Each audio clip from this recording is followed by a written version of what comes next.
नमस्कार साथियों, जैसा कि आप जानते हैं आज बहुजन समाज पार्टी की राष्ट्रीय कार्यकारिणी की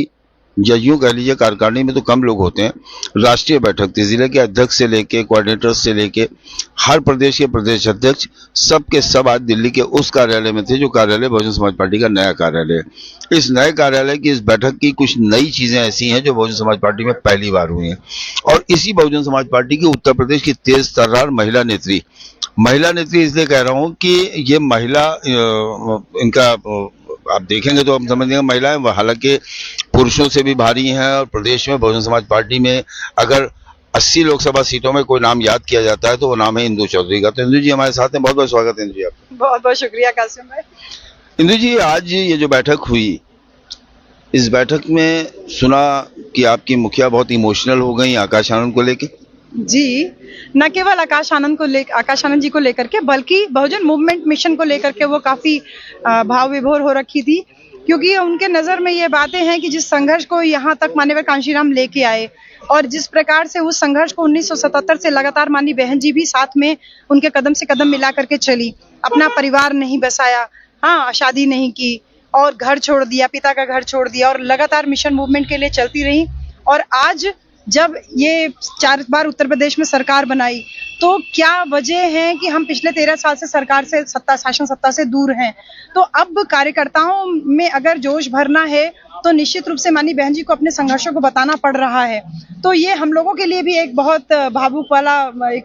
फीलिंग भी था और मोमेंट भी था कि हम लोग यही नहीं सोच पा रहे थे कि माननीय बहन जी आज आपको ये क्यों बताने की जरूरत आ पड़ी है, क्या हम अपने कार्यशैली में कुछ पीछे हो रहे हैं या क्या वजह है। लेकिन माननीय बहन जी हर एक कार्यकर्ता के मन की बात जानती हैं और बखूबी उन्होंने ये बात कही कि आज मैं आप लोगों से ये सारी बातें कह रही हूँ सिर्फ इसलिए, अपने बचपन की उन्होंने कुछ घटनाएं भी उन्होंने बताई, अभी बताती हूँ मैं। तमाम बातें बता करके यही अपील की जिस संघर्ष से इस कारवां को यहाँ तक इतनी मुश्किलों तक ले करके आए हैं, तो अगर हम लोग ईमानदारी से जितने पदाधिकारी जितने कार्यकर्ता आज की मीटिंग में मौजूद थे, अगर हम अपने अपने क्षेत्र में ईमानदारी से अपने संगठन को मजबूत करने का काम करेंगे तो 27 में सरकार बनने से हमें कोई नहीं रोक पाएगा। ये माननीय बहन जी बहुत पूरी तरीके से आशान्वित भी है कि हम 27 में सरकार बना पाएंगे। मैं एक बार सवाल आपसे करना चाहूंगा कि पूरे देश में संगठन है बसपा का, राष्ट्रीय पार्टी है, एक कोऑर्डिनेटर के जिम्मे 8 स्टेट हैं, कभी किसी के पास 7 हैं किसी के पास 8 हैं। तो क्या लगातार उनको लगा कि हमको जो लोग बताते हैं कि हमारे मुख्य कोऑर्डिनेटर्स वो हमको सही रिपोर्ट नहीं देते हैं, इसलिए आकाश आनंद के रूप में आफ्टर ऑल उनको लगा कि किसी एक तीसरी आंख भी लगानी चाहिए? देखिए, चेक एंड बैलेंस हर पार्टी की रणनीति में होता है और कुछ माननीय बहन जी भी ये बात कह रहे हैं कि कुछ कहते हैं स्वार्थी या कुछ अपने निजी स्वार्थ के से लबरेज कुछ कार्यकर्ता हर पार्टी में होते हैं और संगठन में होते हैं, तो बहुत परेशान होने की उनसे जरूरत नहीं है। लेकिन हाँ, चेक एंड बैलेंस हर जगह होता है, तो check and balance Bahujan Samaj party में भी है। जिस प्रकार था तो नहीं, हाँ चेक एंड बैलेंस नहीं था, लेकिन मैं आपको बता रही हूँ ना, 3 राष्ट्रीय कोऑर्डिनेटर हमारे पास थे, माननीय रामजी गौतम जी जो कि इधर पूरा बिहार और इस तरफ का उड़ीसा और ये पूरा देख रहे हैं, झारखंड, छत्तीसगढ़, बिहार, वेस्ट बंगाल, नहीं राजस्थान मध्य प्रदेश नहीं, उसमें ये एक पूरी बेल्ट आएगी उड़ीसा तक। ठीक है, तो इस तरीके से 8 स्टेट माननीय रामजी गौतम जी के पास में, 7 स्टेट माननीय राजा राम जी और माननीय बेनीवाल जी के पास में है। ये तीनों कोऑर्डिनेटर, नेशनल कोऑर्डिनेटर 3 जोन में जो हमारी पार्टी को डिवाइड किया गया, ये अपना अपना तो काम करेंगे, लेकिन इसके बावजूद एक चेक एंड बैलेंस के रूप में माननीय आकाश आनंद जी को मुख्य राष्ट्रीय कोऑर्डिनेटर आज बनाया गया।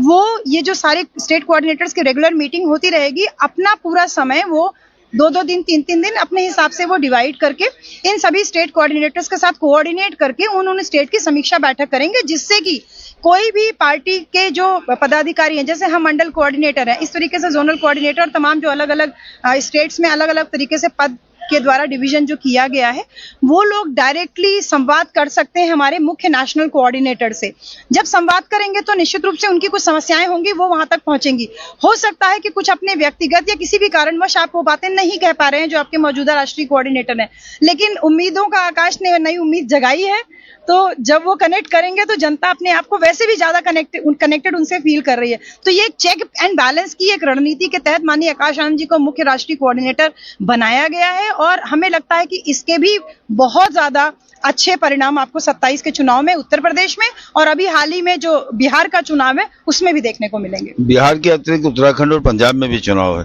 क्या इन राज्यों में आकाश आनंद को इस संगठन की समीक्षा के अलावा भी कोई जिम्मेदारी दी गई है? माननीय आकाश आनंद जी मुख्य नेशनल कोऑर्डिनेटर हैं। मुख्य नेशनल कोऑर्डिनेटर का मतलब है इन सारे स्टेट्स को, पूरे इंडिया के जितने भी स्टेट्स हैं, इनमें जब भी चुनाव का होगा तो चुनावी दौरे, चुनावी रैलियां को संबोधित करना, कार्यकर्ताओं से मीटिंग करना, ये तो कार्य वो करेंगे चुनाव के दौरान। लेकिन चुनाव के इतर भी वो संगठन से जुड़े पूरे देश भर के संगठन की समीक्षा का कार्य वो अपने हाथ में ले लिया है। तो ये एक बहुत बड़ी जिम्मेदारी है। एक युवा अगर इतनी बड़ी जिम्मेदारी अगर थाम पा रहे हैं तो ये मुझे लगता है कि उन तमाम युवा लोगों के लिए भी संदेश है जो अपने एक छोटे से जिले में या अपना एक छोटा जिला पंचायत या अपनी छोटी विधानसभा तक मार अपना तमाम शिकायतें करने लगते हैं कि हम ये काम नहीं कर पा रहे, वो नहीं कर पा रहे। माननीय आकाश आनंद जी इतनी कम अवस्था में इतनी बड़ी जिम्मेदारी को जो लेकर के और बेहतर परिणाम भी दिखाएंगे, क्योंकि जिस प्रकार से उत्तर प्रदेश नहीं बल्कि पिछले लोकसभा के चुनाव में आपने तो बड़ा करीब से देखा जी, मैं बता रही हूँ जिस तरीके से उन्होंने पिछले लोकसभा चुनाव में बढ़ चढ़ के और बहुत आक्रामक तेवर के साथ में जिस प्रकार से वो विरोधी पार्टियों के प्रति अपने तेवर उन्होंने दिखाए और जिस प्रकार से जनता से वो डायरेक्ट कनेक्ट कर पा रहे थे, उससे जनता में उम्मीदें बढ़ी हैं। और अब जबकि मुख्य नेशनल कोऑर्डिनेटर बने हैं तो निश्चित रूप से वो जो बड़ी जिम्मेदारी है उसके बड़े बेहतर परिणाम देखने को मिलेंगे। आप जब क्या हुआ कि आजमगढ़ इतना पीछे चला गया और आप ऐसा क्या रणनीति बना रही हैं कि आजमगढ़ आगे आएगा? आजमगढ़ देखिए बहुजनों की नींव रही है, चाहे रामकिशन यादव जी रहे हों, चाहे अंगद यादव जी रहे हों, तमाम और रमाकांत भी वहां से जीते हैं, उनके भाई भी उसी आसपास के जीते। तो न केवल यादव बिरादरी बल्कि मानी बहन जी ने दलित, पिछड़ा और मुसलमान का बल्कि अकबर अहमद एमपी ने रिपीट किया, वहां से 2 बार एमपी कोई बीएसपी से नहीं हुआ है, वो भी जीते वहां से। जी, तो वही कह रहे दलित, पिछड़ा और मुसलमान का जो समीकरण है वो आजमगढ़ में बहुत सटीक बैठता है। सिर्फ यही है कि कुछ कह सकते हैं कि ये गठबंधन की खामियां हम लोग जो एक एज अ ऑब्जर्वर देखते हैं, गठबंधन की कुछ खामियां हम लोगों को दिखती हैं कि क्षेत्र में लोगों के बीच में कुछ बातें भ्रांतियां आ जाती हैं। लेकिन जिस प्रकार से अब सेक्टर और बूथ लेवल पे गांव-गांव मीटिंग हो रही है और संगठन को मजबूत करने के कार्य हो रहे हैं और मानी बहन जी के जो 4 बार की सरकार में जो जन कल्याणकारी योजनाएं हैं उनको जनता तक पहुंचाया जा रहा है, इससे जनता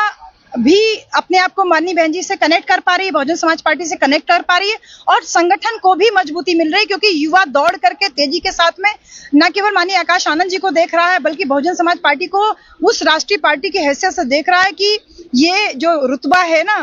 कहते रुतबा मेरे सर को तेरे संविधान से मिला, लेकिन आज हम ये कहते हैं कि संविधान से तो हमें बहुत कुछ मिला, लेकिन अगर आज खड़े होकर के ये दिल्ली की शहर पे इस सड़क पे खड़े होकर बोलने का साहस अगर हमको मिला तो ये बहुजन समाज पार्टी, बहन कुमारी मायावती और माननीय कांशीराम साहब की देन है। तो एक चीज मैं ऐड करता हूँ, आपका जो मैंने प्रचार का तरीका देखा है, संगठन बनाने का तरीका देखा, आप कनेक्ट कर लेती हैं,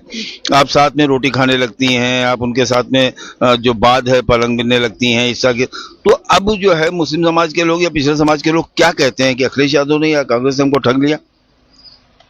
अखिलेश यादव या कांग्रेस ने उनको ठग लिया, ऐसा कहते हैं? अरे ये ऐसे तो बहुत सारे सुनने को मिलते हैं बातें कि ये देखिए पीडीए में पी कभी पंडित हो जा रहा है, पी कभी पिछड़ा हो जा रहा है, यानी नेता खुद ही कंफ्यूज है। जिसने ईडीए पीडीए का नारा दिया वो तो पीडीए खाली मुझे लगता है कि अपना पारिवारिक डेवलपमेंट अथॉरिटी बना रखा है, अपना परिवार का डेवलपमेंट होता रहे तो उसका एक आवरण ओढ़ रखा है, उसको कभी कुछ किसी रूप में देख रहे हैं। तो जनता आप स्पष्ट रूप से समझ में आ रही, सबसे ज्यादा ठगा तो मुस्लिम समाज में कहता है, मुस्लिम समाज चूंकि आजमगढ़ में बहुत है, वो कहता है ये बात सबसे ज्यादा मुस्लिम समाज कह रहा है कि हम लोगों को अब ये खुद समझ में नहीं आ रहा कि हम लोगों ने अखिलेश यादव जी को वोट क्यों दिया। वो ये कह रहा है कि हमने तो कांग्रेस पार्टी राहुल गांधी को वोट देख करके दिया, जबकि अब वो एक्सेप्ट कर रहा है कि नहीं, हम लोगों ने पीडीए का जो झांसा दिया गया हम उस झांसे में फंस गए, झांसा वर्ड यूज कर रहे हैं वो कि हम उस झांसे में फंस गए। तो अब माननीय बहन जी की नीतियां तो स्पष्ट थी। पहली बार की 4 महीने 13 दिन की सरकार में 5000 उर्दू शिक्षकों की भर्ती माननीय बहन जी के शासनकाल में हुई। मदरसों को विशेष रियायतें, विशेष सहूलियतें माननीय बहन जी के पहले शासनकाल में हुई। उर्दू अरबी फारसी विश्वविद्यालय माननीय बहन जी के शासनकाल में स्थापित हुआ। अब ये जनता खुद देख रही है कि मदरसों की विशेष सहूलियतों को किसने हटवाया। ये खुद देख रही है कि मुबारकपुर जैसी जो मुस्लिम बाहुल्य सीट है उस पे किसी पिछड़े समाज के व्यक्ति को लड़वा करके माइनॉरिटी के वोट की एक तरफा लूट कौन मचा रहा है। न केवल मुबारकपुर आजमगढ़ की सीट बल्कि तमाम आप पश्चिमी उत्तर प्रदेश में भी देख लीजिए, जो मुस्लिम बाहुल्य सीटें हैं उन पे पिछड़े समाज के व्यक्ति को वो मजबूत करने की कोशिश कर रहे हैं। जबकि माइनॉरिटी अगर अपने ये कह लीजिए वोट की ताकत पे उतर आए या अपनी वोट की मजबूती को समझ ले, माननीय बहन जी के शासनकाल को एक बार याद कर ले, देश पे 700 साल जिसने हुकूमत किया हो, अपने हुक्मरान कौम की अपने जो इतिहास को अगर याद कर ले तो ये मान कर चलिए कि 18% माइनॉरिटी अगर दलित समाज के साथ में आ जाए, बहुजन समाज पार्टी का माननीय बहन जी का साथ पकड़ ले तो उसको हुक्मरान बनने से कोई रोक नहीं सकता। आज 27 सांसद होते अगर माइनॉरिटी समाज झांसे में आकर के अगर वोट नहीं दिया होता। ये माइनॉरिटी समाज के खुद मुस्लिम समाज के लोग खुद इस बात को कह रहे हैं कि हम लोगों ने 27 सांसद बनाने का मौका खो दिया, लेकिन अब हमसे ये गलती नहीं होगी। लेकिन अभी खुल करके वो अपने पत्ते नहीं खोल रहा है। मैं आपको शेर वेर भी सुनाती हैं, कुछ शेर राजपथ के दर्शकों के लिए भी सुना दीजिए। शेर तो नहीं कहूंगी, लेकिन हाँ माननीय बहन जी के सम्मान में ये बातें हैं कि